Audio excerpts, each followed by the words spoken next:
नमस्कार। राहुल सर के हम सफ़र चैनल में आपका स्वागत है।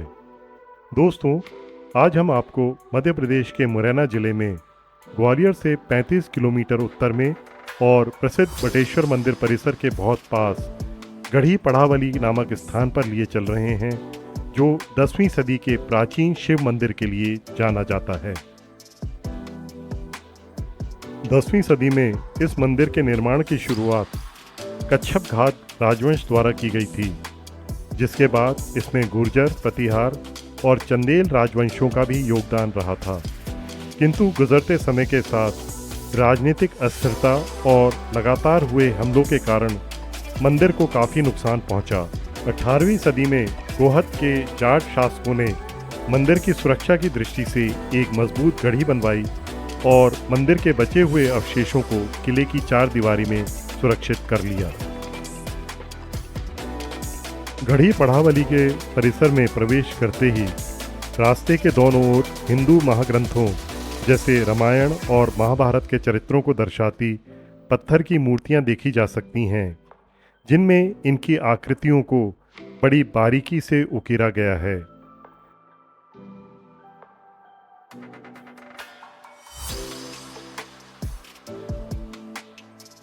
मंदिर के नष्ट हो जाने के कारण यहाँ पर बिखरी मूर्तियों और नक्काशीदार पत्थरों में से कुछ को यहीं उचित स्थानों पर रखा गया है और कुछ को ग्वालियर किले के अंदर ASI म्यूजियम और गुर्जरी महल स्टेट म्यूजियम में प्रदर्शित किया गया है।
Hallelujah.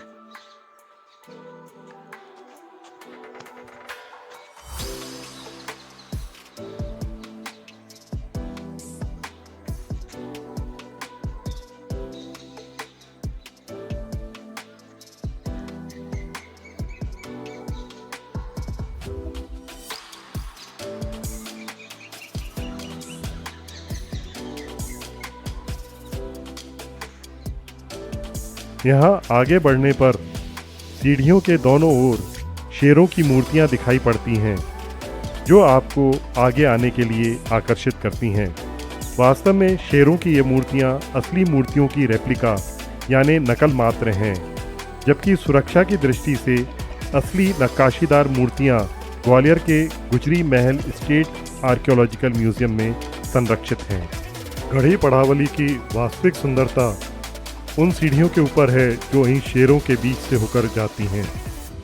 सीढ़ियों के ऊपर चढ़ते ही जो पहली इमारत हमें दिखती है वह मंदिर है, जो ठीक प्रवेश द्वार के सामने बना हुआ है। इस मंदिर में अब कोई मूर्ति नहीं है और इसका काफ़ी हिस्सा भी ढह चुका है।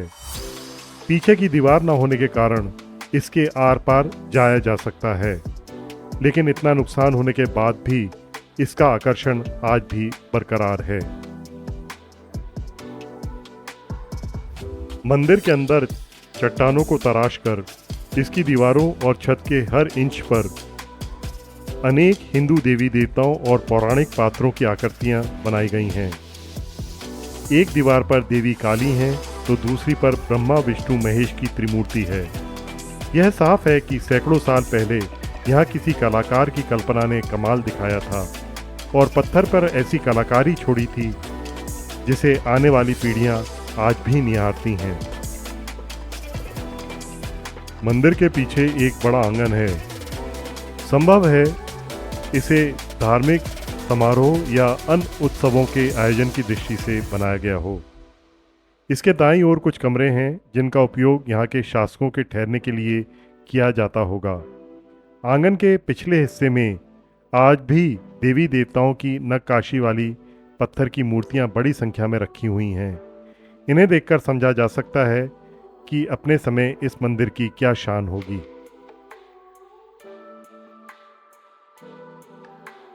इस आंगन के दाईं ओर एक दरवाजा है जिसमें से होकर गढ़ी के दूसरे हिस्से में पहुंचा जाता है।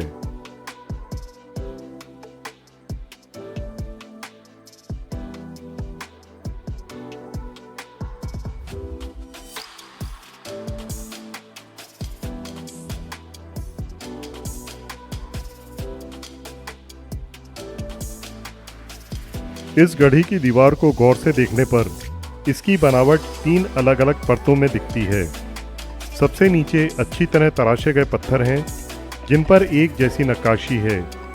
उसके ऊपर दोबारा इस्तेमाल किए गए पत्थरों की एक खुरदुरी परत है जिनमें से कुछ पर सजावट है, और आखिर में सबसे ऊपर सिर्फ सादे पत्थर की परत है।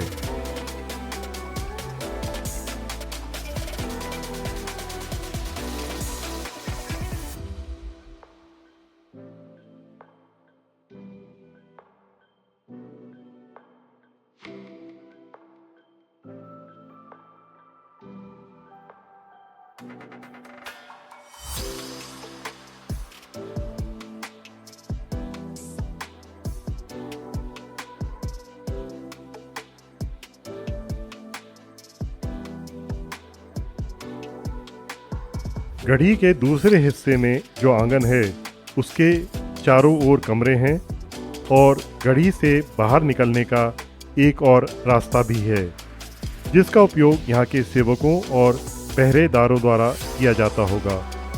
संभव है कि मंदिर और गढ़ी के लिए रोज़मर्रा का ज़रूरी सामान इसी रास्ते से लाया जाता होगा और इसी हिस्से में जमा किया जाता होगा।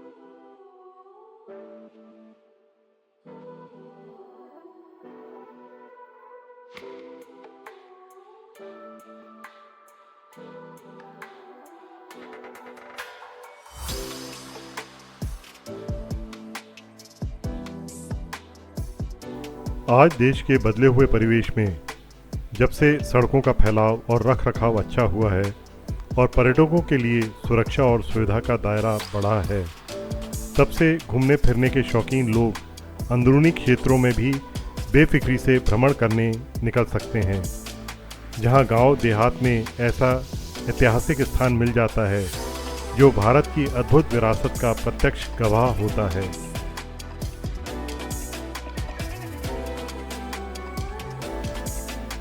मुरैना की गढ़ी पढ़ावली ऐसी ही एक धरोहर है जिसका जिक्र मशहूर ब्रिटिश पुरातत्वविद अलेक्जेंडर कनिंघम के लेखों में मिलता है। उन्होंने 1880 के दशक में यहाँ का दौरा किया था।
गढ़ी की छत पर पहुंचकर जब हम चारों ओर नज़र घुमाते हैं तो चंबल के बीहड़ों में हथियारों से लैस डकैतों के घोड़ों के दौड़ने की तस्वीर दिमाग में आती है।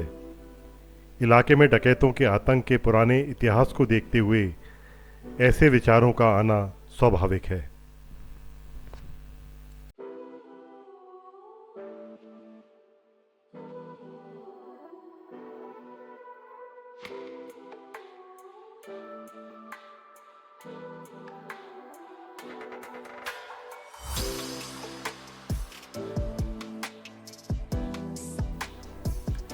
आप अपनी सुविधा के अनुसार ग्वालियर या मुरैना में रुककर वहां से एक शानदार डे ट्रिप बनाकर पटेश्वर, गढ़ी पढ़ावली और मितावली को एक साथ घूम सकते हैं। फिलहाल यहाँ खाने पीने की कोई दुकान नहीं मिलेगी, इसलिए अपने साथ कुछ स्नैक्स और पीने का पानी ज़रूर रखें। अभी यहाँ कोई एंट्री फीस नहीं लगती है। वैसे तो यहाँ भ्रमण का समय सूर्यास्त तक का रहता है, किंतु आप प्रातः 9 बजे यहाँ पहुँचकर शाम 4 साढ़े 4 बजे तक वापसी सुनिश्चित कर लें। इससे आप बहुत तसल्ली से इन स्थानों की कलाकृतियों को देख पाएंगे और दिन ढलने से पहले अपने ठिकाने पर लौट सकेंगे।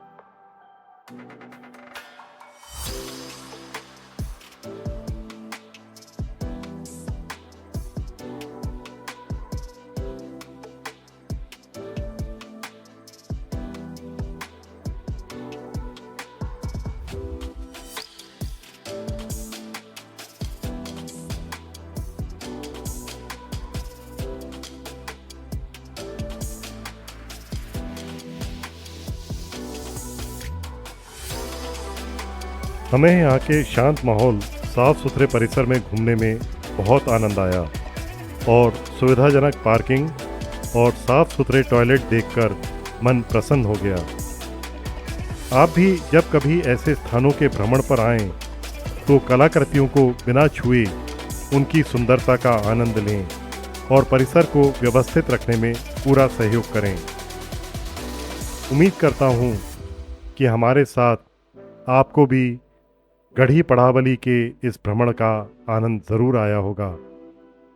इस आग्रह के साथ कि इस चैनल को लाइक, सब्सक्राइब और शेयर ज़रूर करें, मैं आपसे विदा लेता हूँ।